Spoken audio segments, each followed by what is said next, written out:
มันพี่น้องเอ้ย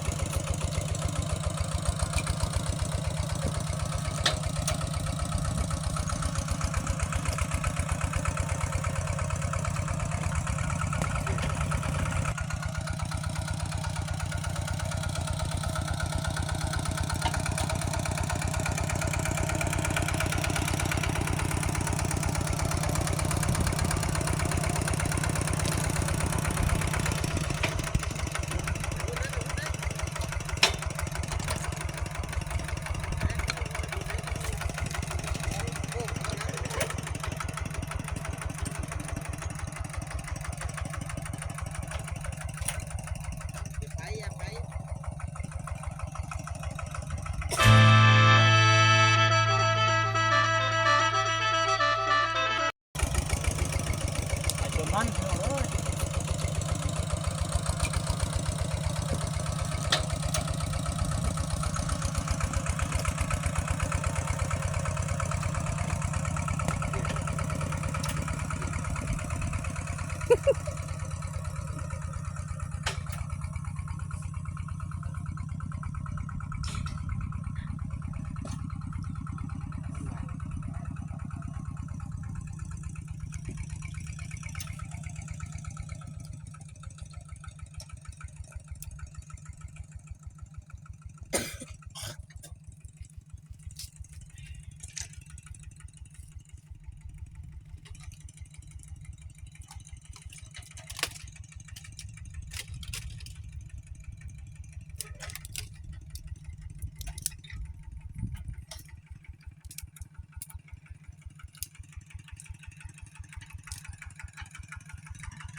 ดูมันจะยินเลย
ถือว่า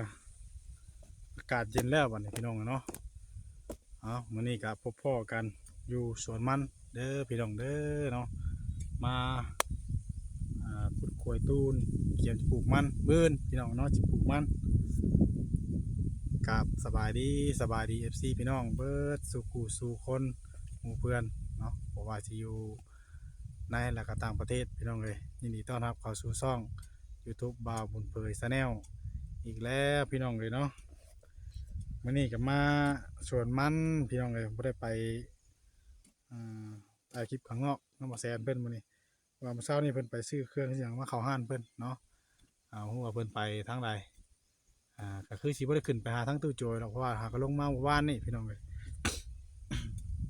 วางเปิดก็เลยมาสวนมันเบิดลูกเบิดเมียเลยมื้อนี้เนาะลูกสาวกับปู่เข้าไปสวนมันในน้ำในตู้เพิ่นผู้เนาะอยู่2คนพากันเอาเผยกับไทยเอาเมื่อเช้านี่พี่น้องเนาะเราถ่ายน้อยทั้งสาวพ่อเพิ่นไทยเวลาเราถ่ายมาทั้งแม่รุ่นเพิ่นใส่ได้หลายร้อยขวดแล้วพี่จักวางเปิดกับซับอันว่าหญ้าซับคุณไปน้ำแน่จูดคุมให้น้ำแน่มื้ออื่นก็สิเริ่มปลูกแหละพี่น้องเนาะก็ถือว่าตัดลำมันใส่ไว้ในมะเร็งนี่ก็จะพากันปลูกไปแล้วก็ปลูกก็สีโบล้นหรอกพี่น้องเนาะประมาณ มือหนึ่งนี่ก็อยากแล้วเลยพี่น้องก็ทำให้กล้วยตูนแล้วเนาะปลูกมือหนึ่ง2 มื้อก็แล้วแหละแต่ว่าเขายากที่ว่าเขาทำความสะอาดเป็นหุ่นไม้หุ่นตอไม้ตอยังนี่แหละมันซาตัวนี้เนาะไปแต่พี่น้องเลยเนาะไปเบิ่งน้ำกันทั้งแม่รุ่นเพิ่นพากันขุดจุอยู่ไถแล้วก็ขุดง่ายอยู่พี่น้องเลยเนาะมีกระติกน้ำเย็นๆพี่น้องเลยเนาะลำมันก็แตกขึ้นเลยนี่ก้นบวชตัวนี้นี่เด้กล้วยตูนเป็นกล้วยผูกทั้งแม่รุ่นเพิ่นมาขุดคนเดียวเพิ่น2 มื้อป้าเด้อ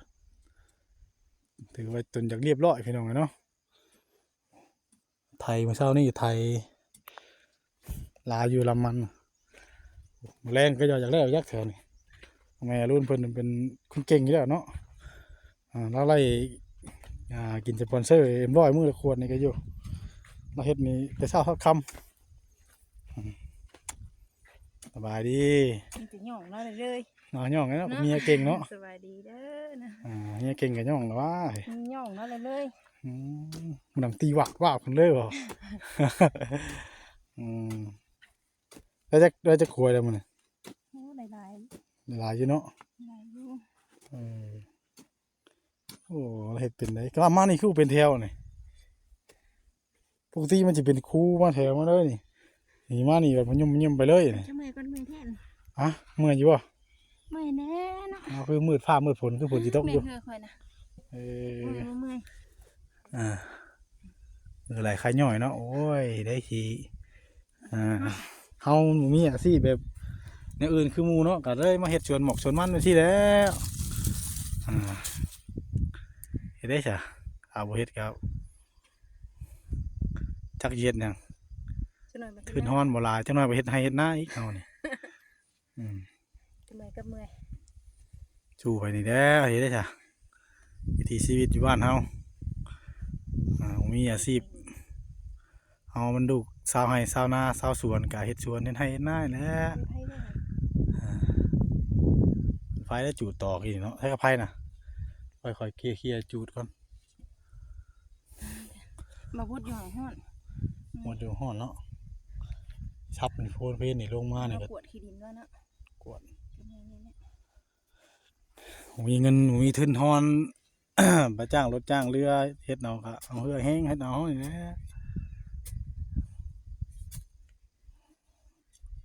จ้างรถนี่มดชวนนี่เพิ่นบ่ลำกูว่า2-3 ล้านนู่นจังเติมเลยเนาะ2 ล้านกดมันบ่ฮอดเฮา2 ล้านไปจ้างก็โทมันเร็วไปจังเฮ็ดเอาแหน่มือเล็กมือหน่อยมือ10-20 ขวดเฮ็ดมือเล็กมือหน่อยก็แล้วไปนะบ่ได้กวงบ่ได้ชวนก็ได้ถ้าคือว่าทั้งรวมทั้งชวนตัวนั้นเบิดนี่ห่วยแต่ว่านักอยู่แล้วนี่เพราะว่าชวนนั้นกับคนบ่เบิดพี่น้องเนาะผู้ ไปตัดลำมันพากันยังแตกออกมาใหม่เลยทำความสะอาดเพิ่นและพันหุ่นพันเฮือยไปนะพี่นาโกนให้เบิดพี่นาโกนแต่หัวปีแล้วนะ มาหันไปเที่ยววันนี้ก็เห็นเป็นเที่ยว แถวกับเวลาทางหงก็ง่ายเวลาพันหาพันอย่าง ยาเนี่ยนะเป็นโขดกับพ่อละ ไปโกนก็ได้ไปนะเฮ็ดไปเรื่อยมันเก่งอยู่เนาะ ได้ข่อยนอนอยู่ใด โอ้นอนอยู่แล้วอ่ะ กินข้าวกันยังมื้อนี้ แม่มือข่อย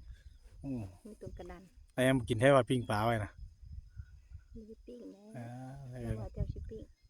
ปิ้ง ข่อยตุ่มนั่นมืดมึงนี่ ปิ้งถือว่าให้บ่แล้วได้ ตุ่ม เนาะ เตะไปสิได้ เงินให้บ่แล้วอยู่ สิ นี่ ได้ มาซับหยา เงินล้าน2ล้านก็ไม่ไม่หยัง ซับหยาน้ำตาเบิ่นอยู่กวนเนาะคุดข่อยตุนก่อนเนาะ เอาบ่ได้ไถบ่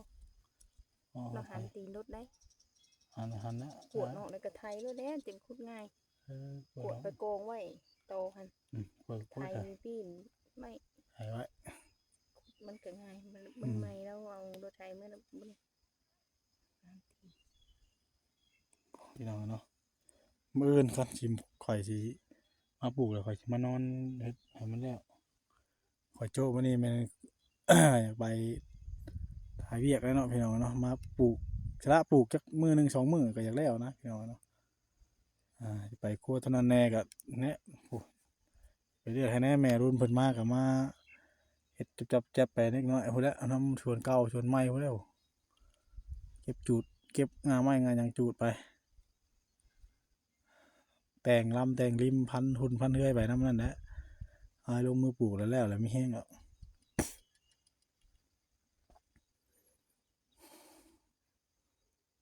เมื่อยใช่ป่ะ นี่แหละเนาะ เราเดาแล้วอดชมจึงคอยกินหวานอดทนทานเบียกงานจึงแล้ว จะมีแต่ให้ข่อยอดได้จัน ทีได้จากข่อยเห็นสาวให้ชาวสวนมัน คนมีเงินมาได้สู้บ่ สู้ตาย หักข่อยก็ต้องสู้แล้วเนาะ มันเปิดมันหัก สู้ไป เจ้า ด้วยกัน ได้เงิน อ้าวมีเงินได้เข็ดเงินเกิดคุดได้ลูกมันที่ได้นี่มันต้องได้ถ้าได้จะได้เงินบ่เฮ็ดเวียกนั่นนอนอยู่น่ะบ่ได้เราจะได้เงินเราต้องออกเครื่องออกแห้งลูกมันขยันกันได้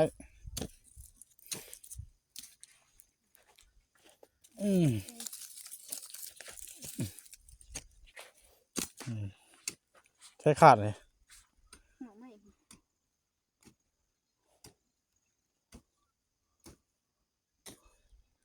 ไทยได้คุณจะไทยคุณไทยได้จ้ะ ยัง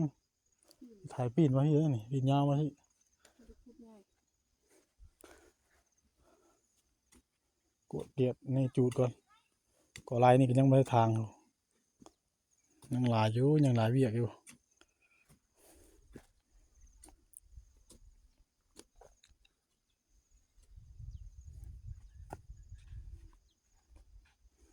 พี่น้องเนาะเดี๋ยวของวานเผย เห็ดมันนั่นให้ใครผู้เดียวคอยเด็ดก็ได้ นะแดดบ่ต้องเห็ดนะ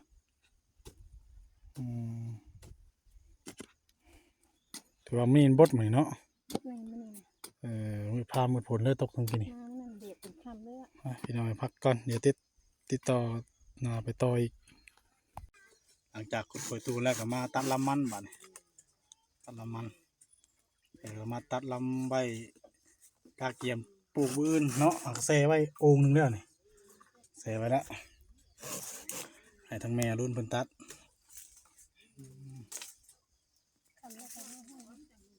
เอานะเอาบนโต๊ะเนาะเอาบนโต๊ะโอ้หาคนเตกดีเนาะ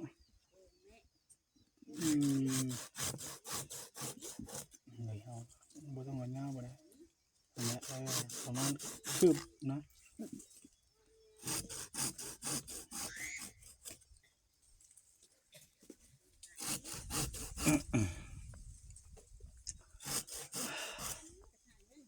ลูกชายยังทันได้มาอยู่พี่น้องเนาะ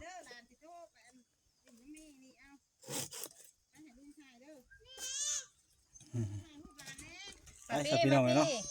สำหรับคลิปนี้ทั้งบ้านเพื่อก็จะได้ขอตัวจบคลิปแล้วพบพ่อกันคลิปหน้าคลิปต่อไปเลยพี่น้องเนาะก่อนอื่นก็ขอขอบคุณFC พี่น้องทุกผู้สู่คนที่เข้ามาติดตามเป็นกำลังใจทั้งบ้านเพื่อแต่ต้นจนจบแล้วก็บุกกามโฆษณาบ้านเพื่อไปพี่น้องฝากกดไลค์กดแชร์ให้เด้อพี่น้องเนาะสบายดีเด้อทางแม่รุ่นเนาะ โดยสบายดี สบายดีพี่น้องบ๊ายบาย